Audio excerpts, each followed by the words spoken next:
In the quiet town of Dalton, Illinois, surrounded by simple homes and peaceful streets, a story of extraordinary grace quietly unfolded. There were no headlines, no grand events, just the steady beat of devotion, humility, and love. In a modest house far from the towering columns of the Vatican lived a woman named Mildred Agnes Provost. She wasn't a public figure. She held no titles. But her influence would stretch across the world through the life of her son, Robert Francis Provost, the man the world would one day know as Pope Leo XIV. Mildred lived a life of silent sacrifice. Her hopes for her son weren't wrapped in ambition or fame. She prayed he would grow in faith, become a kind man, serve others, and trust in God's will. Every evening she knelt in quiet prayer beside his bed, asking the Lord to guide and protect him. Her faith wasn't loud, but it was unwavering.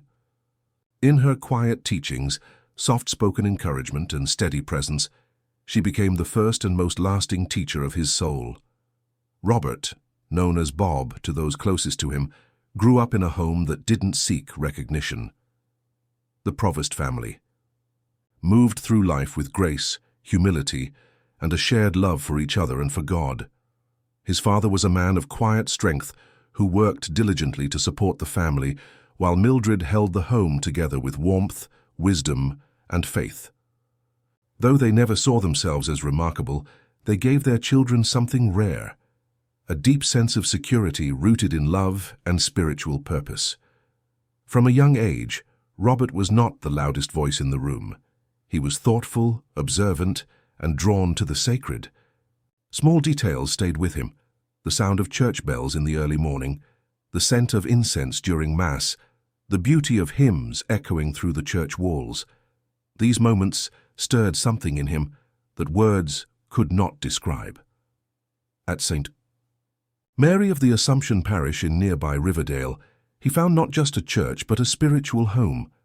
It was there, through the guidance of gentle priests and faithful teachers, that his vocation quietly took root. Robert joined the choir, his voice blending with others to lift prayers to heaven. He served faithfully at the altar, learning the sacred rituals of the liturgy. Yet what set him apart wasn't just his participation, it was the reverence he carried in his heart. He was not interested in position or praise. What moved him was the meaning behind every prayer, every gesture, every sacred moment. In service, he found joy. In silence, he found peace. In prayer, he found purpose. Mildred saw her son's journey unfold not with control, but with trust. She never steered him toward a title or ambition. She simply stood beside him with love and patience. She reminded him to listen for God's voice, to be faithful even when the path wasn't clear, and to let go when the time came to follow God's call. Her strength was quiet, but it was the kind that shaped a soul for greatness. As Robert grew, his heart for God deepened. He studied theology and devoted himself to understanding the teachings of the Church, yet no matter how far he traveled, or how much he learned, he carried with him the spirit of home, the calm guiding voice of his mother, the faith she modeled, and the love that never wavered. Eventually, Robert joined the Augustinian Recollects, a religious order devoted to prayer, community, and humble service. His ministry took him across borders and cultures. From classrooms to mission work, he remained the same gentle, grounded man who had once knelt in quiet prayer in a suburban parish.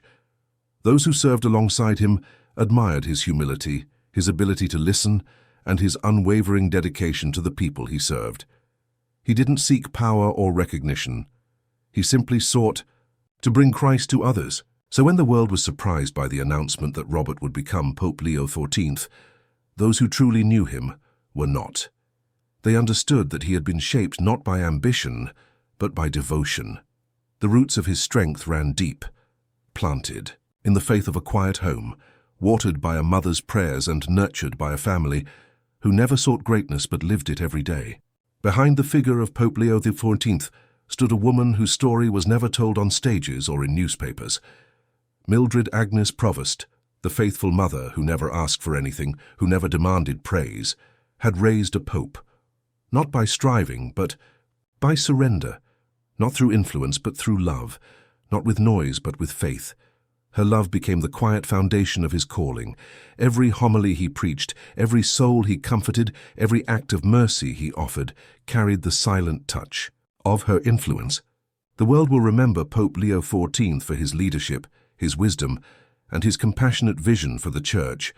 But heaven remembers the woman who helped him listen to God's voice in the first place.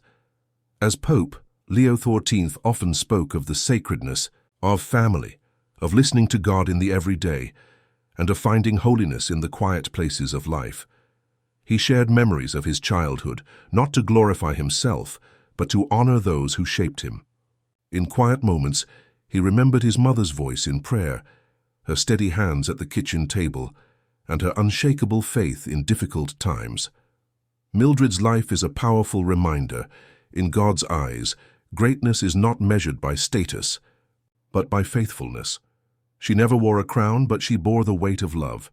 She never stood in the public eye, but she illuminated a path that led her son, and through him, the Church, closer to God. This story isn't only about a pope.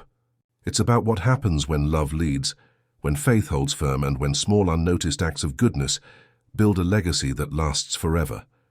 It's about a mother who quietly changed the world through one life lived with purpose and prayer. In a time when the world chases fame and recognition, Mildred Provost's life offers another way, a way rooted in home, in sacrifice, in trust. Her story tells us that true greatness often begins in the smallest places, with love that stays, faith that prays, and hope that never gives up. Pope Leo XIV carried many burdens as shepherd of the Church, but one of the most sacred things he ever carried was the memory of his mother. Her prayers, her faith, and her love walked with him always. And through her, the Church gained not just a pope, but a holy son. In remembering Pope Leo XIV, let us also remember Mildred Agnes Provost, the quiet woman from Dalton who gave the Church a shepherd, not by the strength of her voice, but by the power of her heart.